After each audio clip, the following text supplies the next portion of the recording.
Hello you guys, and welcome to Abundantly Minimal. My name is Sarah and thank you for joining me today to talk about my minimalist spring favorites. Each season I put together a list of some of the favorite things I enjoy using, but not just things, encouraging us to buy a lot, but things like foods and YouTube videos and other content that inspires me or is helping me. And a lot of times these are linked to the seasons, but other times too, they're more so just general things that I've kind of discovered or have been using a lot more recently that's not necessarily tied to the season. Let's get started. My first favorite that I want to talk about is a food, and it is kale. Now, before you're like, oh, she's one of those girls who's like, I love kale and I eat it plain and it's delicious. No, kale by itself is not delicious, and by itself, I really have no interest. However, I have really enjoyed using it with salads recently, specifically one current favorite of mine. If you massage it first, yes, like rub it around a little bit first with either salt, an acid like lemon juice, or a fat like avocado or oil, that can help make it a lot more pleasant. And so I will rip or chop the kale into small pieces. I will massage it with some lemon juice and salt. And then I add on a maple Dijon dressing that I make. I do make it with tahini, so it's a bit creamier. It's tahini, water, maple syrup, and Dijon mustard. That's it. And I add that to the kale, as well as adding some barbecue chickpeas that I bake, and then also like tomatoes or other veggies I have on hand. It's so good. I'll actually put a picture here. This is one of the items in my cookbook and I've been loving it. Even though I haven't always been a huge kale person, for some reason this kale salad just makes me so happy and also just feels so good. My second favorite has been a specific type of tea. I do actually have a tea bag here of it. Rooibos tea. So with it, it's got like a vanilla kind of flavor. And what I find it's really helpful for is if I have a dessert craving, it can actually help subdue that craving and make it less likely that I end up eating dessert. I do have a bit of a sweets problem at times. I've definitely been working on, doing better with that, but having some tea instead is very helpful. And it is an herbal tea, so there's no caffeine in it. And so for me, it's a really great blend of, tastes kind of dessert-like because of the vanilla, no caffeine, so I can have it, after dinner. So that is also another edible related thing that I've been enjoying. Next up, I wanted to share about a book that I've been reading. Doesn't necessarily have to do with spring, but this is just the time I've been reading it, and it's the book Unshakable by Tony Robbins. And this is one that Jake read first, and he was like, oh my gosh, you have to read this. This is really good. And so I started reading, and it is a really powerful and inspirational book regarding finances. If you've been watching my videos a long time, you'll know that I care a lot about saving money and using my finances wisely, and I'm currently in a low spend challenge that I'm doing for a total of 100 days. But I think that what this book has helped me with so much is really exciting me and inspiring me to do more with my finances, specifically in the realm of investing. The concept, like why it's called Unshakable, is the idea that we face a lot of uncertain times economically, and we've had some lower days economically, like in the stock market, and there's challenges that come with that, and it can be kind of a fearful or unsteady time. But despite that, there are specific things you can do to make yourself more unshakable and have a really solid financial plan to eventually create financial freedom for yourself. I probably at some point will go into a more detailed video about this, and then Jake is reading the first one he did, I think the first one, related to money, like a longer version of this basically, called Money Master the Game.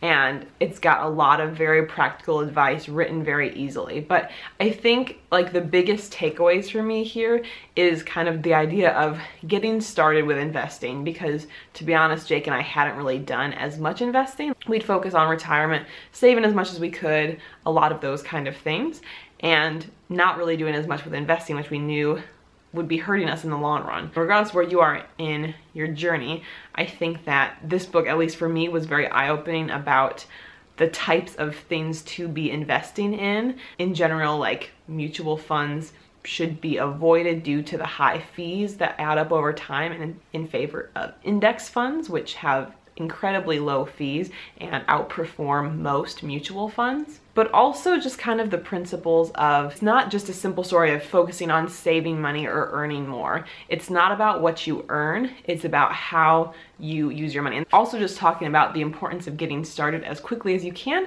so the finances have more time to compound upon themselves. So for example, if someone puts $300 a month in the index funds, for instance, you know, starting at the age of 19, which is, I mean, we're already past that, but just the idea of it when you're younger. If someone puts $300 a month in index funds, starting at the age of 19, I have the chart in the book, so that's what I'm using, 19 to the age of 26, just that money, they stop there at the age of 26, no more contributions. $300 a month for those years. By the time that person is 65, that money will have grown to $1,863,000, compared to someone who starts at the age of 27, still puts $300 in a month until they're 65. So they've put in so much more money, and yet their amount that they'd have at the age of 65, $1,589,733. So we're looking at several $100,000 difference here, all looking at $300 a month. Now, obviously, I know not everyone has $300 a month, but it definitely, I think, puts things in perspective of how important it is to start early. So this book has really kind of opened the door for me, I think, for investing and caring a lot more about that and realizing how significant it is. Just that it's not about how much you earn. It's about taking the time to really manage our finances and make the right choices, especially early on. And even looking at how a lot of times people sell their stock when they're nervous and the market's tanking, when in reality it's a long game, it's patience. You want to hold on to that stock, and every time in US history so far, when stocks have tanked, they have recovered. And so I think for me, this gives me a lot of motivation to really get into investments more. And just over the last week, as Jake and I have been reading and researching more, we have definitely started to rethink our financial situation, and we're making wiser choices with that. So I know I talked about this book a lot, but highly, highly recommend, especially if you're someone like I felt like I didn't really know that much about investing beforehand, but this has helped me so much and just gotten me started to want to do more. So if you have not read this one, I would encourage you to check it out. Unshakable, I'll put the link in the description below. Next up, with the spring weather, I have been loving going on walks and even a couple runs so far this spring. It's been just really great to get moving again, get outside, and we're definitely trying to take advantage of that as much as we can, and even just on the weekend during the day. So that is something that has felt so good health-wise, and I look forward to continuing that as it continues to get warmer here in Illinois. Also related to health, I am someone who typically does suffer from allergies, like seasonal allergies during spring and also parts of summer too. But I have had a more mild time so far this year. One thing I have been using typically a couple times per week is a neti pot. I had thought about this for a while, but honestly it kind of scared me. But this is so helpful. It helps with congestion. I was having some congestion back in like February and March, well, earlier in March. And so this has helped a lot with that. And then I have noticed my allergies have been a lot better. I don't know if that's directly from this. That is something they say it could be a benefit of. So basically you fill this with either distilled, sterile, or boiled water and mix it with some salt. They sell like salt mix, or you can read about the different kinds of salt it can use, not sea salt, but other types. And I have found this to be very helpful.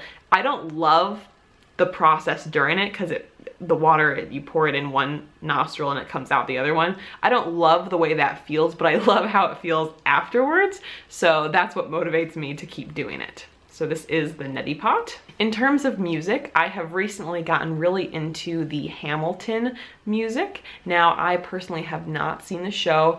I just one day while I was actually decluttering my classroom, which you might have seen videos related to a while back, I was listening to it as I was working because I was in there for a while, and I kind of just fell in love with the story, and there's especially a couple songs that I really love. So I did a couple days ago pick up the CD from our local library. I requested it from another library and they sent it. So I imported it in my computer and have been listening to it there, and Jake and I listened in the car a little bit too, and it is awesome. So if you have not checked it out, I'll actually put a link below. There's a cool animated version online. Someone put together all the songs in one video, and it's really neat. More along the lines of health kind of related things, I have really been enjoying eucalyptus essential oil. Jake and I do have an essential oil diffuser slash humidifier in our room that we run while we sleep.